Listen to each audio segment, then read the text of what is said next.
लिखवाया है, ये खुदा ने लिखवाया है।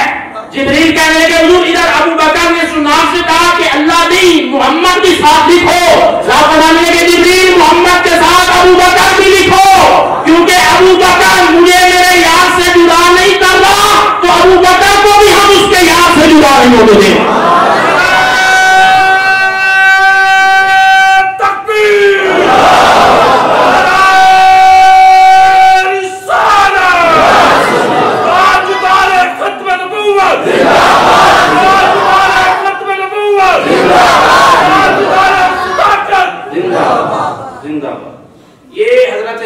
सिद्दीक़ अकबर रज़ियल्लाहु ताला ने अर्ज की या रसूलुल्लाह सल्लल्लाहु अलैहि वसल्लम, हुजूर ने पूछा अबू बकर तेरी कोई ख्वाहिश है? फरमाया हुजूर मेरी 3 ख्वाहिशें हैं, 3 ख्वाहिशें हुजूर मेरी।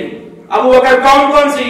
फरमाया हुजूर पहली तो मेरी ये है कि हुजूर आंख मेरी और चेहरा आपका हो,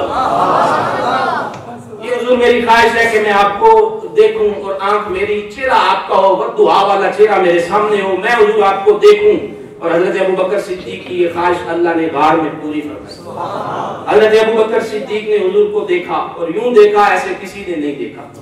और फिर यहाँ एक सूफियाना जुमला बड़ा खूबसूरत मुझे कहीं से मिला था कि या खुदा ने मुस्तफा को अकेले देखा है या अबू बकर ने हुजूर को अकेले देखा है। आपने मेराज की रात देखा अकेले, इतना फरमाया महबूब कोई भी नहीं है, अंता माना तू है और मैं हूँ। और यहाँ अबू बकर हुजूर को गोद में लिटा के अकेले देख रहे हैं।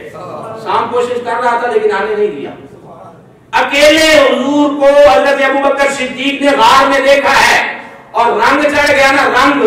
हजरत अबू बकर सिद्दीक साहबा फरमाते हैं हमने कभी हुजूर को हम देख नहीं सके, हुजूर के चेहरे का जलाल इतना था हम कभी नहीं देख सके। हसन बिन साबित कहते हैं कि हुजूर जब सोते थे हम तब भी हुजूर को देखते तो हाथ अपनी आंखों पे रख के उंगलियों के यूं दरमियान से देखते थे, जलाल इतना था। अब ये हजरत वैसे करनी तक मैं आपको ले जाऊं।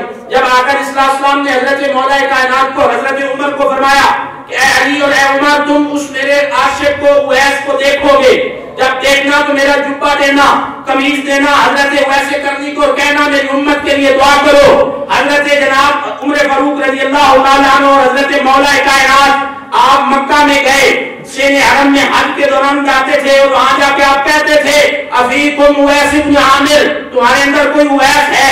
कभी मिला नहीं था, लेकिन इस साल मिल गए। उन्होंने कहा यार आप हर साल अमीरुल मोमिनीन आप हर साल पूछते हैं, अली आप हर साल पूछते हैं, आपने उवैस से लेना क्या है? कहा ये बात छोड़ो हमारी बात है।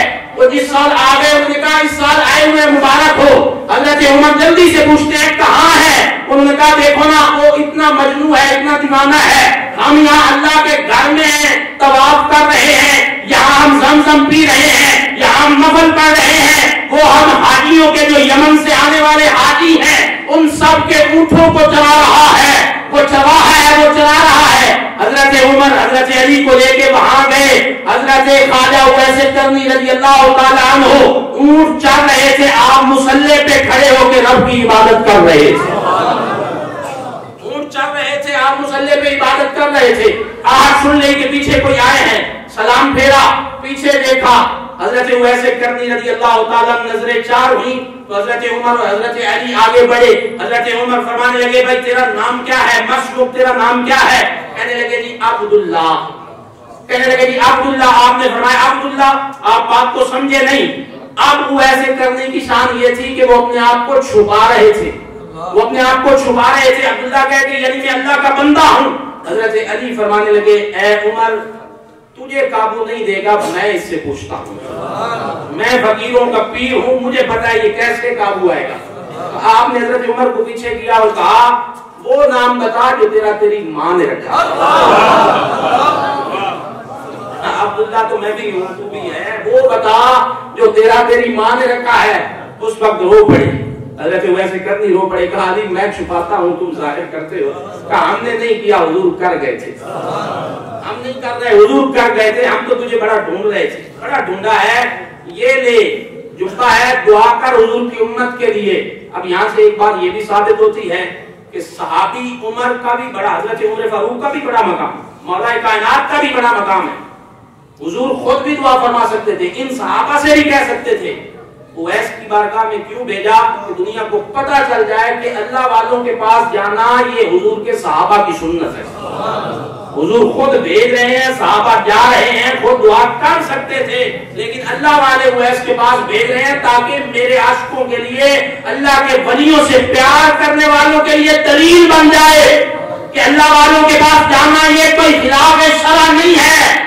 وہاں جا کے دعا کرنا یا دعا کرنا یہ خلاف شرع نہیں ہے. نبی کے صحابہ کی سنت ہے، مولا کائنات کی سنت ہے، عمر کی سنت ہے، حضور بھیج رہے ہیں. اس بات پہ دلیل ہے. اب جو بات میں کرنے لگا تھا جس کے لیے یاد آیا، حضرت عمر کہنے لگے اویس تجھ سے حضور بڑا پیار کرتے تھے، یا تو آیا کیوں نہیں؟ یہ دیکھ لیتا صحابی ہو جاتا. جب انہوں نے کہا نا دیکھ لیتے صحابی ہو جاتے، تو وہ پھر درویش تھے، انہیں جلال آ گیا. انہوں نے کہا عمر تو نے تو دیکھا یار، ذرا بتا تو صحیح نا حضور کیسے تھے. تو نے تو دیکھا تھا، تھوڑا سا بتا تو صحیح نا حضور کیسے تھے. اب حضرت عمر کو پھر اپنی پڑ گئی، کبھی غور سے دیکھا ہو تو. حضرت عمر فرمانے لگے یار دیکھا تو ہے، تم کیا پوچھنا چاہتے ہو؟ انہوں نے کہا صرف اتنا بتا اگر دیکھا ہے. عمر کتنا بتا، حضور کے یہ ابرو جڑے ہوئے تھے یا جدا تھے؟ ابرو یہ جڑے ہوئے تھے یا جدا تھے؟ یہ بتاؤ عمر، یہ بتاؤ. حضرت عمر فرمانے لگے اویس یار کبھی غور نہیں کیا حضور کے چہرے کا جلال اتنا ہے، کبھی ہم آنکھ بھر کے حضور کو دیکھ نہیں سکے. اب تم نے کتنی ڈیپلی پوچھ لیا، کتنی باریک والی بات پوچھ لی. حضرت ویسے کرنی فرمانے لگے عمر پھر مجھ سے سن، تم کہتے ہو میں نے دیکھا نہیں ہے، آؤ میں تجھے بطوحا کا چہرہ بتاؤں، روح مصطفیٰ بتاؤں. حضرت ویسے کرنی فرمانے لگے عمر اگر کوئی قریب بیٹھ کے دیکھتا تھا حضور کے ابرو یہ جڑے ہوئے لگتے تھے، کوئی دور سے دیکھتا تھا تو جدا جدا لگا کرتے تھے. کوئی دور سے دیکھتا، قریب آ کے دیکھتا تو حضور اور سونے لگتے تھے. یہ ابو جڑے ہوئے لگتے تھے.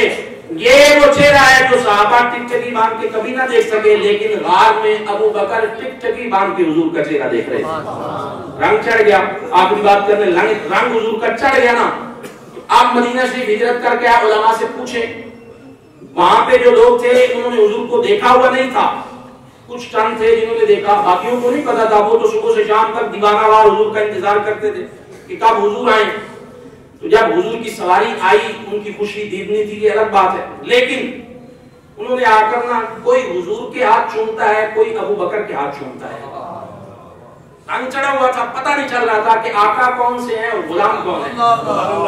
کوئی حضور کے ہاتھ چوم رہا ہے، کوئی ابو بکر کے ہاتھ چوم رہا ہے. حضرت سیدنا صدیق اکبر تاجدار صداقت سرکار صدیق پاک رضی اللہ تعالیٰ عنہ عاشق تھے. پتہ چل گیا کہ یہ بھول چکے ہیں، یہ مجھے بھی یہ چوم رہے ہیں نبی سمجھ کے، نعوذ باللہ من ذالک. انہوں نے اپنا کپڑا جو کندھے پہ ڈالا ہوا تھا، آپ نے کپڑا اٹھایا، اٹھا کے حضور کے اوپر کر کے یہ چادر تان دی. چادر تان کے دنیا والوں کو بتایا کہ میں غلام ہوں، یہ آقا ہیں جن کے اوپر چادر تانی ہوئی. میں غلام ہوں، یہ آقا ہیں جن کے اوپر چادر تانی ہوئی ہے. لیکن لوگ آپ کو پتا ہے کہاں سے بات کر جاتے ہیں. انہوں نے کہا نہیں وہ دھوپ بڑی تھی، دھوپ بڑی تھی، اس لیے حضرت ابو بکر حضور کے اوپر چادر سے سایہ کر رہے تھے. دوستان گرامی قدر لوگوں کی مت ماری جا چکی ہے. حضرت آمینہ رضی اللہ تعالی عنہا حضور کی امی جان فرماتی ہیں حضور میرے بطن اثر میں آئے.